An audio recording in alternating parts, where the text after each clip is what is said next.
Assalamualaikum warahmatullahi wabarakatuh. Saya akan memulai ungkapan pendek saya ini nanti dengan sebuah pertanyaan. Mungkinkah keadaan yang di Timur Tengah, termasuk yang terakhir di Syria, itu akan masuk Indonesia? Pertanyaan ini bersambung. Tidak mungkinkah peristiwa-peristiwa yang di Timur Tengah itu masuk di Indonesia? Kita tentu tidak keburu bilang mungkin atau tidak mungkin. Kita lihat konstelasinya dulu. Astagfirullahaladzim ya Maulaya. Masya Allah, awalan. Bapak Tazalik Antum.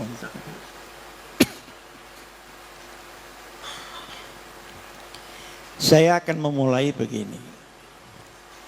Tahun 1992, Blok Timur yang disebut komunisme runtuh.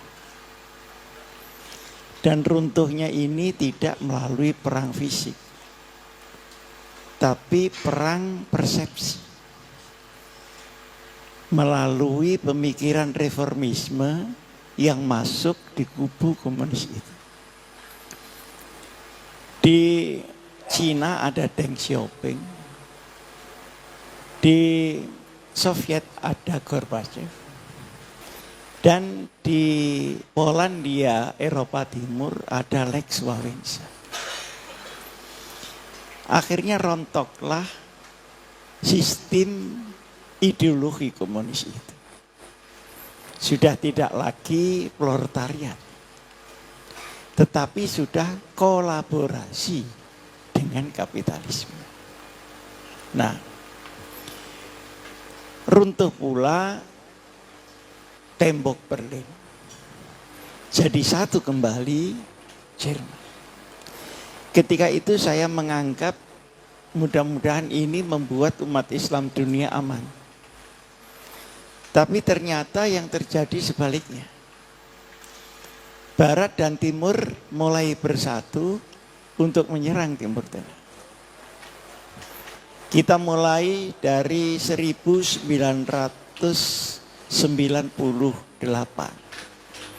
Mulai ada buku namanya Clash of Civilization. Yang setelah saya baca itu isinya Clash of Interest. Membayangkan adanya War of Perception atau Ghazwatul Fikr wa Ghazwatul Madaniyah. Tidak tahu bagaimana 3 tahun kemudian ada serangan Al-Qaeda. Ketepatan saya termasuk orang pertama mungkin di dunia, bukan di Indonesia, yang diberi kesempatan untuk melihat ground zero. Di WTC itu keadaannya. Ya mungkin saya dianggap ketua NU gitu. Ya jadi barokahnya NU sampai di situ. Saya diceritai betapa jahatnya Al-Qaeda.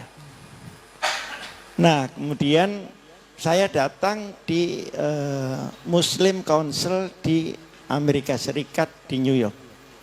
Ketika itu Pak Samsi yang pegang. Ternyata itu kontroversi, bener enggak itu Al-Qaeda yang nyerang? Siapa Al-Qaeda itu? Mengapa itu pesawatnya enggak ada jendelanya? Kenapa ada WTC rontoknya ke bawah tidak ke sana?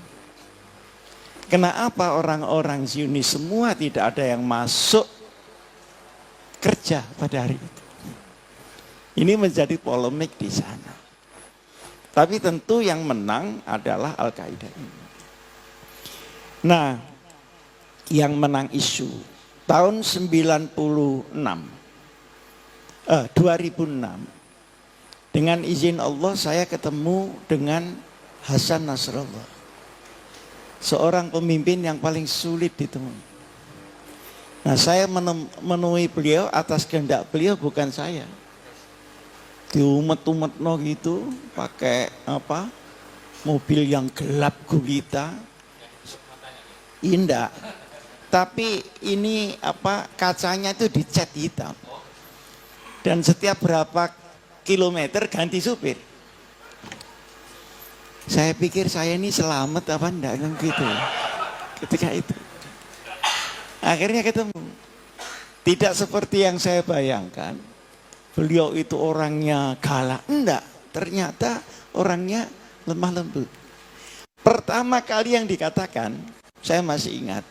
Pak Hasyim jangan percaya kalau Al-Qaeda itu musuhnya Amerika. Sampai hari ini masih tetap mainan Amerika. Saya tidak tahu itu benar apa tidak. Tapi itu kejadiannya.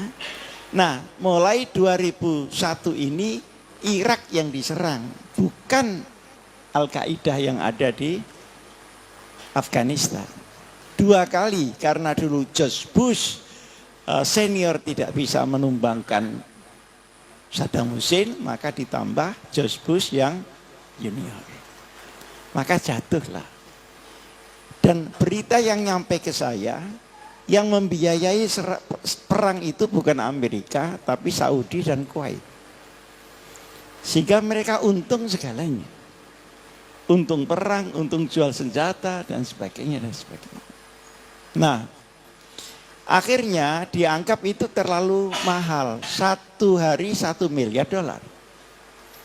Maka diubahlah dengan war of perception yang menggunakan HAM dan demokrasi untuk daerah-daerah yang diktator.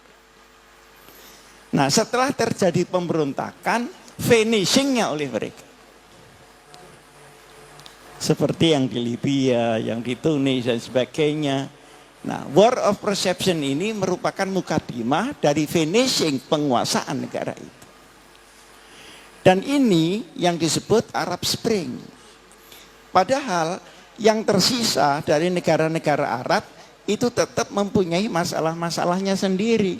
Yang satu ketika bisa dieksploitasi menjadi sebuah kekacauan di negara itu. Saudi misalnya, sekarang sudah defisit 20%. Ini berarti 4 tahun lagi defisit 100%. Gerakan-gerakan demokratisasi sudah mulai dihembuskan di keluarga. Dan sebagainya.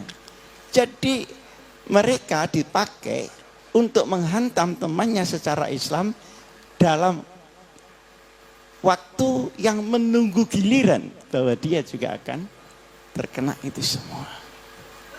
Maka pertanyaan tadi menurut saya begini. Apa yang disampaikan oleh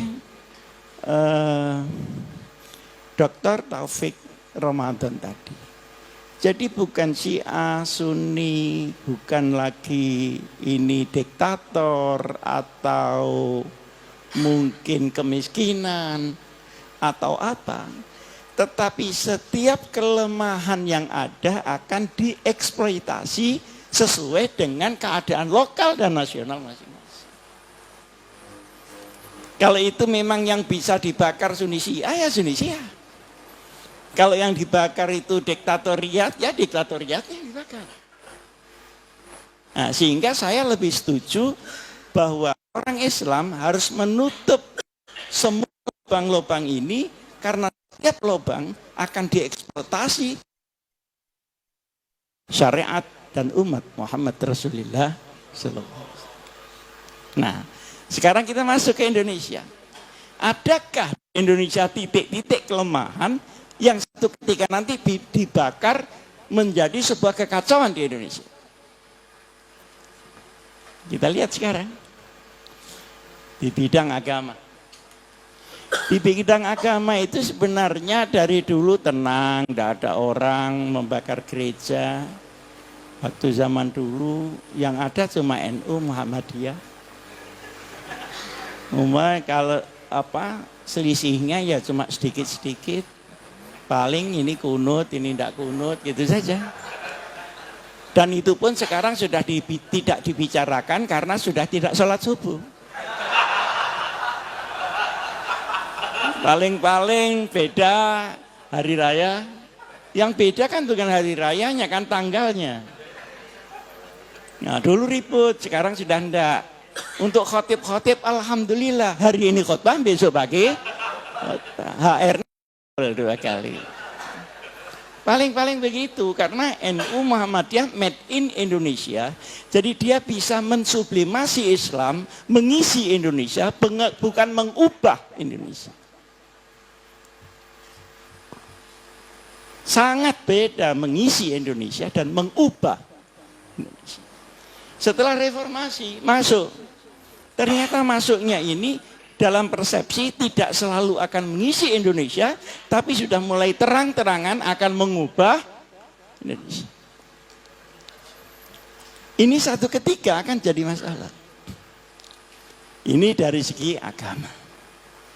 Islam menjadi keping begini. Nah, kemudian lintas agama ini juga ada kerawanan. Saya di One Team Press kemarin didatangi teman-teman Kristen dari Singkil yang gerejanya itu dihancurin oleh orang-orang Pemda sendiri. Saya tidak tahu ini dihancuri dengan sendirinya atau ini bagian dari pembusukan Islam di Indonesia. Sementara yang di Tolikara ada keadaan yang berbalikan. Nah, sekarang dari segi politik. Politik itu intinya adalah amanat, representasi. Kalau representasi itu tidak ada, maka politik itu sekalipun distempel demokrasi, tetap stagnan. Tetap stagnan. Kemarin itu baru ada bapak-bapak dari KPK datang di kantor saya. Pertama kali saya katakan, KPK ini didukung oleh rakyat, tapi tidak mungkin didukung oleh wakil rakyat. Kenapa ketawanya kok terlambat? Ini kurang Karena KPK ini menguntungkan rakyat, tapi tidak menguntungkan. Berarti ada distorsi amanah di situ. Nah, kalau politik sudah ini, sebetulnya demokrasi itu sebetulnya hanya artifisial. Yang ada adalah jual beli demokrasi. Bisa menjadi oligarki, bahkan bisa menjadi sentralisasi atas nama demokrasi. Nah, kalau amanat ini hilang, maka hukum yang dilakukan oleh parlemen bisa berkeadilan, bisa isi kosong tidak ada keadilannya, bisa terjadi constitutional crime karena dia konstitusional tapi menciptakan ketidakadilan dan kezaliman dengan peraturan itu. Ini ada apa tidak? Monggo dijawab sendiri. Kalau saya jawab dikiranya saya provokator. Padahal sudah lama saya jadi provokator. Sekarang di bidang ekonomi. Yang tadi dibilang kesenjangan. Penguasa ekonomi Indonesia hanya 41 orang. Bukan 240 juta manusia. Ada seorang yang punya tanah di Sumatera itu 2 juta hektar untuk satu orang. Tapi rahasia, jangan ngomong-ngomong orang. Nah, ini bagaimana? Ditambah budaya ekonomi kita yang rendah. Penyelenggara negara tidak menyukai produksi, tapi menyukai makelar produsen luar negeri yang masuk di Indonesia. Maka dia kaya bukan karena real ekonomi, tapi karena portofolio ekonomi. Sekarang di bidang lagi apa? Hukum. Katakan hukum sehukum-hukumnya. Tapi dengan adanya liberalisasi hukum, orang hanya mungkin menggunakan hukum dengan membayar. Kalau orang kecil mau membela dirinya, mau pakai pengacara, bagaimana cara? Dan yang kuat menggunakan pengacara, dia berada di atas hukum. maka hukum selalu kalah dengan kekuasaan dan uang. Ketuhanan yang Maha Esa sudah bergeser menjadi keuangan yang maha kuasa. Polusi budaya ini jangan tidak terlihat di mata kita. Belum lagi kesetiaan kepada negara. Bagaimana bisa jadi orang Indonesia pindah ke Den Haag di depan International Court of Justice hanya untuk menghukum Indonesia, kemudian setelah menghukum secara teatrikal di sana, dia pulang lagi ke sini. Nasionalisme cap apa itu? Kenapa dia tidak memberontak saja misalnya di Monas? Saya datang ke Eropa, saya datang ke Swiss, saya datang ke Jenewa. Banyak anak-anak kita yang hanya memberi informasi jelek tentang Indonesia untuk diakumulasi menjadi serangan balik terhadap Republik Indonesia. Dan itu semuanya boleh karena HAM. Nah, ini HAM jenis hamburger. Saya ingin mengatakan HAM yang masuk di Indonesia ini belum dipancasilakan, belum di Undang-Undang Dasar 45-kan, dan belum diagamakan. Masih liar seperti HAM tahun 48 ketika dia berdiri dengan adanya negara yang bebas nilai. Ini masuk seluruhnya di Indonesia, maka bisa HAM ini dipakai yang bagus, bisa menjadi predator terhadap tata nilai luhur dan local wisdom di Indonesia. Nah, ini semuanya jangan tidak terlihat di mata kepala para intelektual kita. Dan anehnya, budaya yang sudah rusak ini ditambah lagi LGBT lagi. LGBT itu harus kita santuni, kita kasihani, karena itu kelainan. Tapi jangan disosialisasikan. Lah ini kan maunya disosialisasikan, nanti kalau dapat satu orang ongkosnya berapa. Kan jahat itu. Nah, sehingga dengan demikian rasa jujur, kesatria, pembelaan negara kan hancur secara budaya. Nah, sekarang pertanyaan tadi mungkin sudah terjawab, mungkin belum. Mungkinkah yang di Timur Tengah masuk ke Indonesia?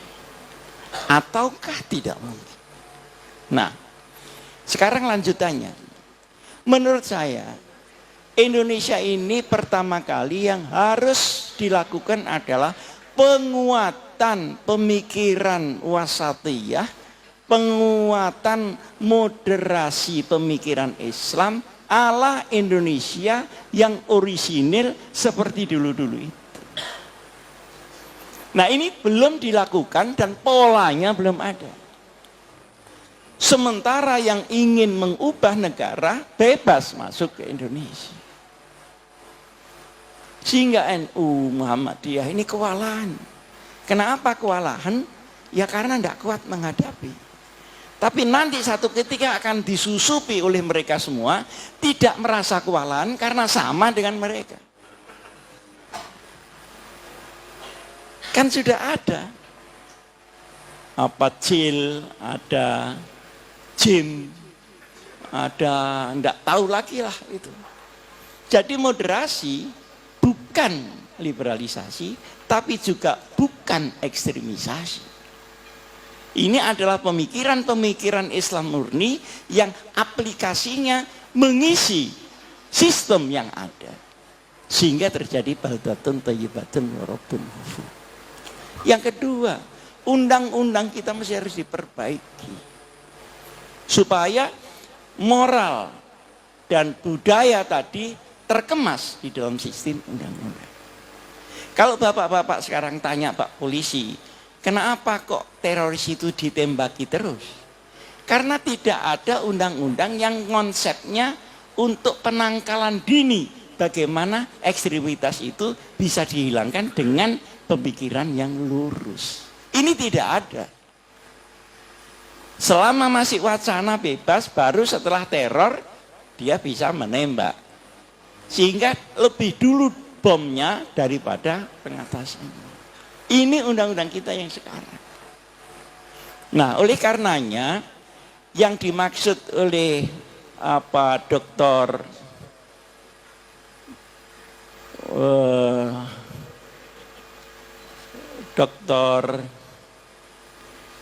Taufik Ramadan Putih tadi, waktasimu itu hendaknya komprehensif sesuai dengan pembidangannya masing-masing. Bukan waktasimu terus gerombol semua orang ngentek-entek no panganan gitu. Ake-akean bolo. Tapi titik-titik kerawanan itu diisi dengan kebenaran ilahi. Insya Allah kalau begitu selamat. Terakhir, kita tidak bisa meminta musuh-musuh Islam itu untuk berhenti memusuhi. Itu tidak bisa. Itu sunnatullah. Sampai itu mbok leren, jangan ngerusak Islam, itu ndak iso. Jere sing kono leren-leren apa wong memang ini pekerjaan saya. Dan itu kan sudah ada nasnya. Innal muluka idza dakhalu qaryatan afsaduha wa ja'alu a'izzata ahliha azilla. Dunia ini selalu ada kekuatan yang super, yang setiap masuk dia merusak negara itu, menjadikan orang-orang terhormat menjadi hina dina dan porak-poranda. Maka jawabannya, alaikum anfusakum la yadurrukum man dhalla idza tadaitu. Konsolidasi. Yang dimaksud konsolidasi itu bukan baris terus ngelempari genteng begitu. Itu orang stres itu. Konsolidasi artinya hukumnya bagaimana? Ekonomi bagaimana? Titik-titik ini bagaimana cara mengisinya? Toh kita semuanya ini kaum intelek.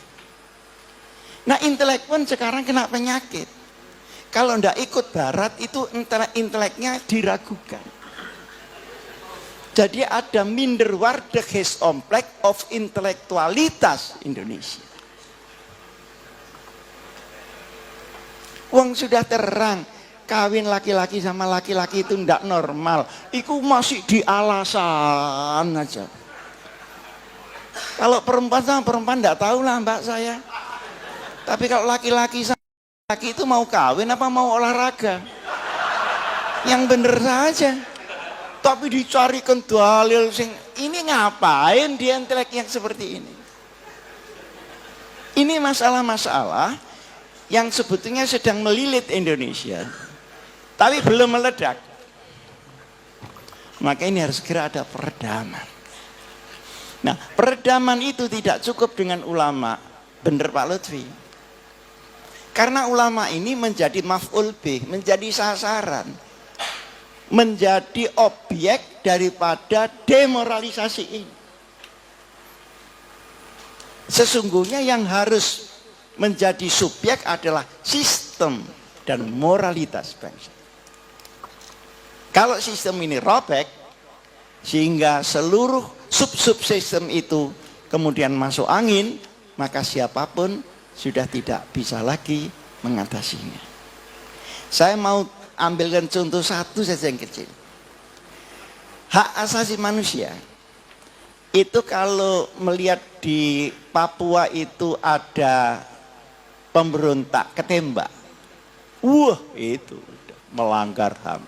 Tapi kalau TNI itu trust, tenang aja. Karena memang ini disiapkan untuk negara berkembang.